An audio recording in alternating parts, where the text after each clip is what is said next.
नमस्कार, जेके अपडेट में आपका स्वागत है। मैं हूं अश्विनी गुप्ता। दोस्तों, इस समय अगर हम बात करें तो जम्मू में एक सबसे बड़ा मसला जो चला है, जिसकी तरफ कोई ध्यान नहीं दे रहा है। लोग बिजली की बात कर रहे हैं, बिजली बिलों की बात कर रहे हैं, कहीं टोल की बात कर रहे हैं, लेकिन सबसे बड़ा एक मसला जिसे हज़ारों लोग सीधे रूप से इन्वॉल्व हैं, उस पर बात कोई नहीं कर रहा है। ये मामला है ई रिक्शा चालकों का। इन ई रिक्शा चालकों को जिन्होंने आए दिन जिन्हें पीटा जा रहा है, दूसरे ऑटोज़ की तरफ से, मेटाडोर वालों की तरफ से, और बड़ी बात यह है कि पुलिस में मामला तक भी दर्ज नहीं होता है। कई बार ये लोग हमसे संपर्क करते हैं कि हमें फ़लाँ जगह पे रोका गया, हमारे ई रिक्शा को नुकसान पहुंचाया गया, हमें रोड पर आने नहीं दिया जा रहा। इन सब बातों पर आज हमारे साथ बात करने के लिए मौजूद है गौरव कपूर जी, जो कि Shri Mata Vaishno Devi e rickshaw union के अध्यक्ष हैं और जिन्होंने अब इन ई रिक्शा चालकों के लिए इस यूनियन के थ्रू एक संघर्ष शुरू कर दिया है। तो गौरव जी, पहले तो जेके अपडेट में आपका स्वागत है। Thank you sir. Gaurav ji, आज भी आपकी एक मीटिंग थी और रैली निकाली आपने महाराजा हरि सिंह पार्क से, और पुलिस ने आपको डिटेन भी किया और बाद में आधे घंटे में छोड़ना भी पड़ा पुलिस को, क्योंकि वहाँ पे हालात कुछ ऐसे बन गए थे। जी जी। बेसिकली आपकी मांग क्या है, इन ई रिक्शा चालकों की मांग क्या है, और दूसरे जो ट्रांसपोर्टर्स हैं उनके साथ इनका किस बात को लेकर विवाद है? देखिए सर, मैं आपको सबसे जो अपने पहली बात पूछी, गवर्नमेंट अपनी डिस्ट्रिक्ट एडमिनिस्ट्रेशन ने एक जोन का ऑर्डर निकाला था। हमारी जो आज की ये मांग थी कि जो जोन का उन्होंने ऑर्डर निकाला था, अभी इसमें कोई दो राय नहीं है कि कहीं ना कहीं हमें कोई एडमिनिस्ट्रेशन ने कोई प्रेशराइज़ किया उसके ऊपर चलने के लिए, अभी नहीं है। बट कुछ और लोग हैं जो दूसरे ट्रांसपोर्ट से ताल्लुक़ रखते हैं, वो बार बार एक प्रेशर जो है वो बनाने की कोशिश कर रहे हैं, ई रिक्शा को रोकने की कोशिश कर रहे हैं। मैं ये चीज़ समझता हूँ कि ई रिक्शा जो है वो ऑनरेबल प्राइम मिनिस्टर का एक ड्रीम है, ग्रीन कॉरिडोर, इस जम्मू कश्मीर को पोल्यूशन फ्री जो है वो रियासत बनाने का। बदकिस्मती ये है कि उसको रोकने के लिए बार बार प्रेशराइज़ किया जाता है, प्रेस कॉन्फ्रेंसें की जाती है और कहा जाता है कि अगर इसको आप ये नहीं करेंगे, वो नहीं करेंगे तो हम चक्का जाम करेंगे। वो चक्का जाम का एक जो धमकी है बार बार एडमिनिस्ट्रेशन के ऊपर डाली जाती है। फिर कहीं ना कहीं इस तरीके के बयान दिए जाते हैं कि भाई ई रिक्शा को किसी न किसी तरीके से हरासमेंट हो। जो जोन रिलेटेड इशू है, जो सबसे बड़ा इशू है, उसको लेके हमने आज जो है एक रैली निकालनी थी और जो हमने डीसी जम्मू के पास जाके अपनी उस मेमोरेंडम को देना था और उनमें हमें बताना था कि ठीक है, अगर आप चाहते हैं कि हम लोग जोन के अंदर चलें, ठीक है, हम भी चाहते हैं कि हमें हमारे जोन से चलने से अगर ये विवाद ख़त्म हो सकता है, हम उसके लिए तैयार हैं, लेकिन कुछ उसमें हमें सहूलतें दी जाएँ। उसमें कुछ हमने टर्म्स एंड कंडीशंस रखे थे जिसके ऊपर हम चाहते थे कि फ़ैसला आए। और मैं इस चीज़ में मैं विश्वास रखता हूँ और मैं इस चीज़ को अप्रिशिएट भी करता हूँ कि 3-4 दिन पहले मैं डीसी जम्मू से मिला, उन्होंने हमें बिल्कुल आश्वासन दिया। उन्होंने कहा हम जल्द एक मीटिंग रखेंगे, 2-4 दिन के अंदर एक मीटिंग करेंगे, उस मीटिंग के अंदर हम ये फ़ैसला लेंगे कि भाई हमने जो सारी टीम्स को बुला के, जो दूसरा ट्रांसपोर्ट है उसको भी बुला के, क्या हम मीटिंग में फ़ैसला लेंगे। अगर आप उसमें आप हमें कन्विंस कर पाए, हम वो डिसीज़न लेंगे जो आपके हित में हो। लेकिन यहाँ अभी 2-4 दिन हफ्ते का टाइम है, लेकिन मुझे समझ नहीं आती कि ट्रांसपोर्ट के ये जो आरटीओ डिपार्टमेंट है उसकी तरफ से नाका लगाया जाता है तो सिर्फ ई रिक्शा को रोका जाता है। ट्रैफिक पुलिस के डिपार्टमेंट की तरफ से कहीं ना कहीं वो नाका लगाया जाता है तो सिर्फ ई रिक्शा को रोका जाता है। आप रोड पे और भी ट्रांसपोर्ट चलता है, लेकिन सिर्फ ई रिक्शा ही क्यों?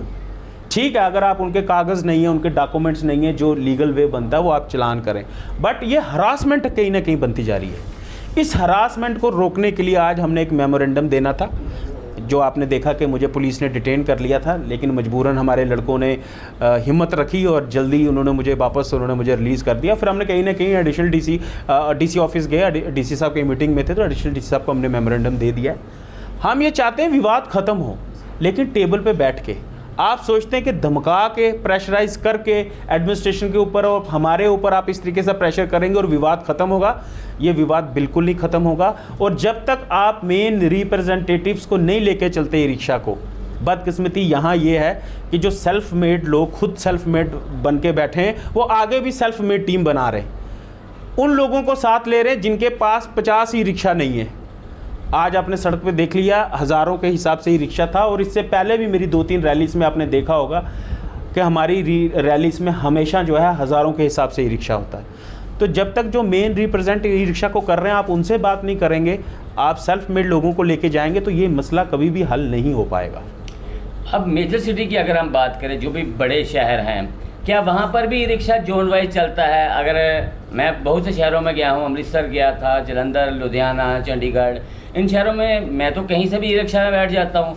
जैसे मान लीजिए मैं रेलवे ट्रेन से उतरा तो मुझे सेक्टर 34 जाना है, तो वहीं से मैंने ई रिक्शा पकड़ा और मुझे उसने सेक्टर 34 छोड़ दिया, इसने रोका नहीं, ट्रैफिक पुलिस के बूथ थे, सब थे। इसी बात का रोना है। देखिए, जब ई रिक्शा लॉन्च हुआ तब कोई भी ये जोन का कॉन्सेप्ट नहीं था। स्मार्ट सिटी के तहत ये ई रिक्शा को जो था वो अपनी रूट्स पे अपने एरियाज़ में चलना था। 15 किलोमीटर का हमें एरिया दिया गया था, आप उसके बीच ई रिक्शा को चलना था। अगर ये जोन का सिस्टम पहले होता, फिर लेने वाला ये देखता कि भाई ये रूल्स एंड रेगुलेशंस हैं, मुझे ई रिक्शा लेना है कि नहीं लेना है। अब वो ई रिक्शा लेके सड़क पे आ गया है। अब आपने एक नया जोन का फंडा निकाल दिया जो पूरे हिंदुस्तान में नहीं है। जैसे आपने खुद भी कहा कि आप भी और भी स्टेट्स में गए, आपने कहीं भी देखा ई रिक्शा दौड़ता है, वहाँ कोई भी जोन का ये नहीं है। ये जोन का जो निकाला गया जिन, ये एडमिनिस्ट्रेशन के ऊपर जो ट्रांसपोर्ट ने प्रेशर डाला, ये उस वजह से ये जिन निकला। लेकिन कहीं ना कहीं मैंने आपको फिर कहा, हम आपके साथ एग्री हैं, लेकिन अगर आप लीगल वे से, तरीके वे से टेबल पे बैठ के कुछ सोल्यूशन निकालेंगे। अब ये जोन जब तक आपने निकाला है, आपने जोन को इन हिस्सों में डिवाइड किया। आप मुझे बताएं, एक रेलवे स्टेशन सवारी उतरती है, पूरे हिंदुस्तान से रेलवे स्टेशन पे ही सवारियां आके उतरती हैं, फिर वो वहाँ से बस स्टैंड जाती है, बस स्टैंड से वो पूरे जम्मू के अलग अलग डिस्ट्रिक्ट्स में, कश्मीर के एरिया में जाती है। अब मुझे बताएं, जोन के तहत आप रेलवे स्टेशन से बस स्टैंड तो आ ही नहीं सकते। आप बताएं वो क्या करेगा? फॉर एग्जांपल, आप जीवल रहते हैं, आपको एयरपोर्ट जाना है, आपकी फ़्लाइट है, आप बख्शीनगर रहते हैं, जीवल रहते, वहाँ से आप एयरपोर्ट जा नहीं सकते। आप मुझे बताएं ये क्या है? इसलिए ये जो एक तरीके की, जो एक माइंडसेट के हिसाब से मुझे पता है कि ये ई रिक्शा को कहीं ना कहीं रोकने की कोशिश है। मैं उन लोगों को समझाने की कोशिश करूँगा कि फ्यूचर जैसे ये फ्यूचर है ना, ये जो ई रिक्शा है ये फ्यूचर है। आपको आगे आस्ता आस्ता इसके साथ आगे बढ़ना है। हम आज से 10 साल पहले, 15 साल पहले 1100 फ़ोन इस्तेमाल करते थे, ब्लैक एंड वाइट। आज हम एंड्रॉयड फ़ोन यूज़ करते हैं। क्यों? टेक्नोलॉजी बढ़ रही है, हम उसकी तरफ आगे बढ़ना है। वैसे ही ई रिक्शा आज चल रहा है। कुछ देर बाद क्या, आप देखिए इलेक्ट्रॉनिक बसेस जो हैं वो रोड पे आ गई हैं, ठीक है। उसके बाद प्राइवेट कार्स आ गई हैं। कुछ देर के बाद यहाँ मेट्रो आ जाएगी। कुछ देर के बाद कुछ आस्था, ऊपर से गवर्नमेंट ऑफ इंडिया का एक टारगेट भी है, 2050 तक हमें पूरा पोल्यूशन फ्री नेशन बनाना है, जम्मू कश्मीर को बनाना है। अब मुझे बताएं, जो फ्यूचर है आप उसको रोकने की कोशिश कर रहे हैं, और जो चीज़ ख़त्म होने वाली है आप कहते हैं कि वो उसको बढ़ावा दें। मैं आपके चैनल के माध्यम से कहना चाहूँगा कि काले ऑटो अगर चलते हैं तो उसके एवज में काले ई ऑटोज़ भी आए हैं। आप आस्ता आस्ता अपने आप को उस तरफ चेंज करो, ताकि जो फ्यूचर है आप उसको अपने आप उसके साथ चल सको। बसेज आने वाली हैं, इलेक्ट्रॉनिक सिस्टम आने वाला है, हर चीज़ वो चीज़ आने वाली है। आप फिर बार बार, और एक चीज़ मैं और क्लियर कर दूँ, हमारे कुछ साथी हैं जो लोग कहते हैं कि हम इसका हिस्सा हैं। हम इसका हिस्सा हो ही नहीं सकते, क्योंकि हम ग्रीन ट्रांसपोर्ट के तहत आते हैं। ग्रीन ट्रांसपोर्ट का मतलब पोल्यूशन फ्री ट्रांसपोर्ट। फिर जब हमारा ग्रीन ट्रांसपोर्ट में हम अंदर आते हैं, तो उसके साथ आप मुझे बताएं हम इस ट्रांसपोर्ट के तहत कैसे आएंगे? काफ़ी सारी क्वेश्चंस हैं जो लोगों को समझने पड़ेंगे। मिसगाइड करके एक माहौल जो क्रिएट किया जा रहा है, वो मुझे लगता है कि ना तो वो रियासत के लिए अच्छा है। जब आपको आगे लेके जाना है रियासत को, तो इन चीज़ों को आपको कहीं ना कहीं समझ के ख़त्म करना पड़ेगा। बहुत से लोग थे जो कि पेट्रोल ऑटो चलाते थे, मैंने देखा है, और काफ़ी पुराने ऑटो थे उनके, आए दिन वो पकड़े जाते थे। तो उन लोगों ने वो अपने ऑटो कबाड़ में बेचकर जो पैसे उनको मिले, उन्होंने उस पैसे को डिपॉजिट करके बैंकों से लोन पर ई रिक्शा ले लिए, क्योंकि गवर्नमेंट यहाँ पर उन्होंने सब्सिडी भी दे रही थी। उस पर स्मार्ट सिटी के तहत सब्सिडी मिली, और करीब 7000 ई रिक्शा को सब्सिडी दी गई है। जहाँ तक कुछ के केसेस पेंडिंग हैं जिनको भी मिलनी है, मतलब अप्रूव कर दी गई है नियर अबाउट। अब सब्सिडी बंद हुए भी करीब 2 महीने हो चले हैं जी, उसके बाद भी ई रिक्शा बिक रहे हैं जी। इन ई रिक्शा का इतनी बड़ी तादाद में बिकने के पीछे आप कारण क्या समझते हैं? बेरोज़गारी सबसे बड़ा कारण था। हमारे चाहे वो यूथ हों, चाहे वो हमारे डिपार्टमेंट से रिटायर हुए लोग हों, काफ़ी सारे, अब देखिए काफ़ी सारे लोग थे जो बेरोज़गार थे, जो चाहते थे कि कहीं ना कहीं छोटा मोटा उनका रोज़गार मिले। अब हर कोई इतना फाइनेंशियली स्ट्रांग होता नहीं था कि कोई दुकान खोल के प्रॉपर बिजनेस खोल पाए। तो ये ई रिक्शा एक ऐसा साधन लोगों को मिला कि वो कम से कम अपनी जो कुछ लोग जो बिल्कुल हैंड टू माउथ थे उनका रोज़ी रोटी का ये जो है ये उसका वजह बनी। और कुछ लोग रिटायरमेंट के बाद, हर कोई डीसी रिटायर नहीं होता, एसपी रिटायर नहीं होता, कुछ लोग क्लर्क और चपरासी भी रिटायर होते हैं। आज के टाइम में उस पेंशन में उनका गुजारा नहीं होता। वो उन्होंने भी कहीं ना कहीं ई रिक्शा को लेके अपने घर का साधन जो है उसको कहीं ना कहीं इन्होंने बैलेंस करने की कोशिश की है।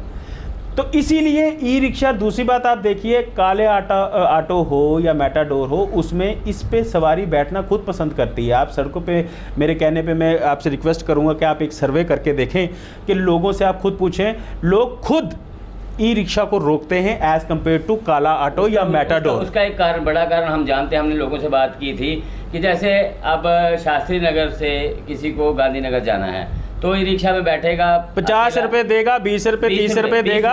मैं बिल्कुल कह रहा हूँ 50, मैं मैक्सिमम वो 50 रुपए आपसे लेगा, मिनिमम आपसे 20 रुपए लेगा। हाँ, लेकिन काला ऑटो कभी भी आपसे 50 से कम तो लेगा कभी नहीं। आप देखिए आज काले ऑटो के में कई प्रधान है, आज तो वो बिल्कुल ही उनकी बातें सुन के मैं हैरान होता हूँ। कोरोना काल में कहते जी हमने काम किया, हमने सेवा दी। क्या आपने फ्री सेवा दी? उस वक्त भी जहाँ 100 रुपया बनता था वहाँ आपने लोगों से मजबूरी में 300-300 रुपया लिया। आप मुझे बताएं, आप आज के टाइम में आप ई रिक्शा आने से आप लोगों को भी पता लग गया कि रेट जो है हमें रीजन नहीं, तो आज से पहले तो मुंह मांगा रेट होता था इनका। आप रेलवे स्टेशन से सवारी लेते थे, किसी को कहीं छोड़ना होता, जो मन में आता था रेट मांगते थे। अब इनके भी रेट बैलेंस हो गए। लेकिन मैं उनको, अपने साथियों, उनको भी ये चीज़ मैसेज देना चाहूँगा कि आपके भी अगर 100% जो काले ऑटो यहाँ चलते थे उसमें 20% ऑटो जो हैं वो लोगों ने बेच के ई ऑटो डाल दिया है। क्यों? क्योंकि वो भी अब समझ रहे हैं कि फ्यूचर ये है, आने वाला वक्त अब इसी का है। तो मैं कहता हूँ आप इन मसलों से बाहर निकलें, आप भी अपने आप को फ्यूचर की तरफ लेके जाएं। आप भी कोशिश करें कि जो ग्रीन ट्रांसपोर्ट है जिसको हमने आगे लेके जाना है उसमें आपका भी योगदान बने। आप भी पोल्यूशन फ्री माहौल, एटमॉस्फेयर बनाएं ताकि हमारी जनरेशन, हमारे बच्चे, हमारे जो बुज़ुर्ग हैं वो साफ़ हवा जो है वो ले सकें और अपना जीवन जो है वो बड़ी अच्छी तरीके से व्यतीत कर पाएँ।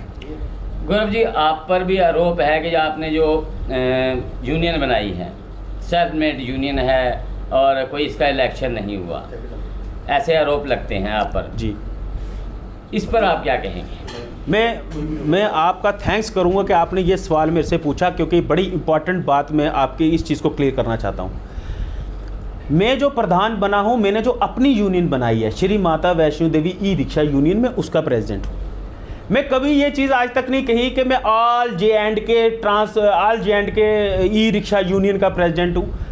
वो उस दिन मैं बनूंगा जिस दिन में इलेक्शन होंगे। और फर्स्ट डे से हमारी जो सबसे पहला मेरा डीओ लेटर, जो हमारा लेटर है जो मैंने डीसी साहब को दिया था, फर्स्ट लेटर आज भी मेरे पास पड़ा, अगर आप बोलें फाइल से निकाल के दिखाऊं। सबसे पहले हमने यही टर्म रखी थी, रिक्वेस्ट रखी थी कि इलेक्शंस कराए जाएं। मैं अपनी यूनियन का प्रधान हूँ, जो मैंने अपनी यूनियन बनाई है। मैं कहीं नहीं कहता कि मैं all J and K e rickshaw union का प्रधान हूं। वो मैं उस दिन बनूंगा जिस दिन इलेक्शन होंगे और मैं इलेक्ट होऊंगा, उस दिन मैं कहूंगा जी मैं all J and K e rickshaw union का प्रधान हूं। पहली बात, जम्मू, आप जो ऑल जे एंड के कहते हैं उनको तो यही नहीं पता होगा कि जम्मू से बाहर के डिस्ट्रिक्ट में कितने ई रिक्शा चलते हैं, उनको रिप्रेजेंट कौन करता है। कश्मीर की, अभी रिसेंटली कश्मीर की जो यूनियन थी उन्होंने मुझे बुलाया, मेरे पास फ़ोटोज़ हैं, अगर आप बोलेंगे मैं दिखा दूंगा। उन्होंने मुझे यहाँ से बुलाया, मैं श्रीनगर गया उनकी यूनियन की, वहाँ जाके मैंने मीटिंग अटेंड की। जो बंदा अपने आप को एक लिमिटेड में हमने रखा है कि हम एक श्री माता वैष्णो देवी रिक्शा यूनियन बनाई है, हम उसको रिप्रेजेंट कर रहे हैं, वो हमें कश्मीर प्रोविंस की भी यूनिट बुलाती है। अभी रिसेंटली हम सांबा गए थे, उसके प्रोग्राम के भी फ़ोटो हमारे पास है, वहाँ भी ई रिक्शा का प्रोग्राम हुआ, हमें बुलाया गया। तो जो all J and K e rickshaw कहते हैं वो तो मुझे लगता है कि नानक नगर से ही बाहर नहीं आते। वो उनके हिसाब से मुझे लगता है नानक नगर के अंदर ही all e rickshaw, all J and K e rickshaw चलता है।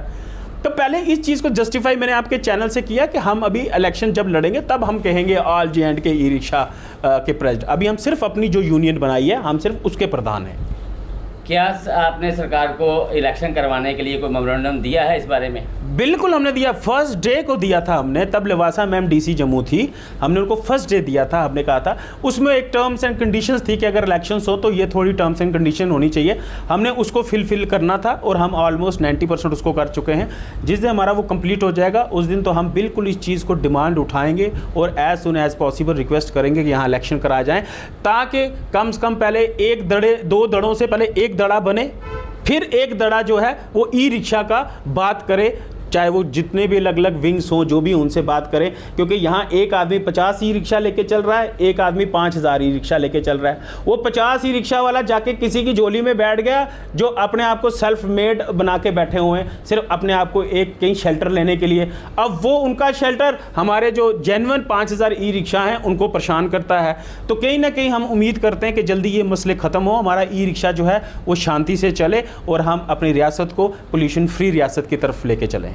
गौरव जी बहुत बहुत शुक्रिया हमसे बात करने के लिए। तो ये थे गौरव कपूर जी, जिन्होंने पूरे विस्तार से सारा बताया कि आखिर मामला है क्या।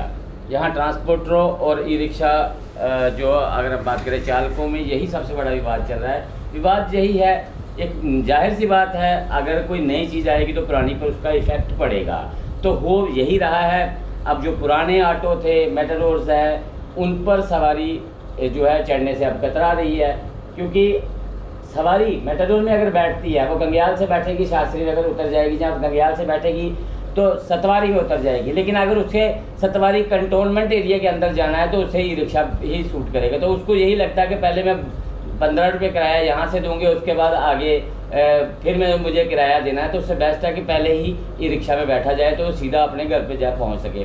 तो कहीं ना कहीं ई रिक्शा जो है वो गलियों के अंदर तक छोटे रोड्स पर जा रहा है और जिसका इफेक्ट पड़ रहा है दूसरे ट्रांसपोर्ट पर। अब ये सरकार को इन लोगों को बैठकर इनका मसला जो है वो सुलझाना चाहिए, ताकि ना तो ट्रांसपोर्टर जो है वो परेशान हो और ना ही ई रिक्शा चालक परेशान हो। जैसा कि गौरव जी ने कहा है कि उन्होंने बात की है और जल्द ही इनकी इस संबंध में कोई बैठक होने वाली है और हम भी यही उम्मीद करते हैं कि उस बैठक में ये सारे मामले सुलझ जाएँ। तो मुझे अश्विनी गुप्ता को कैमरामैन इंद्र शर्मा के साथ दे इजाज़त। आप जुड़े रहें JK अपडेट के साथ।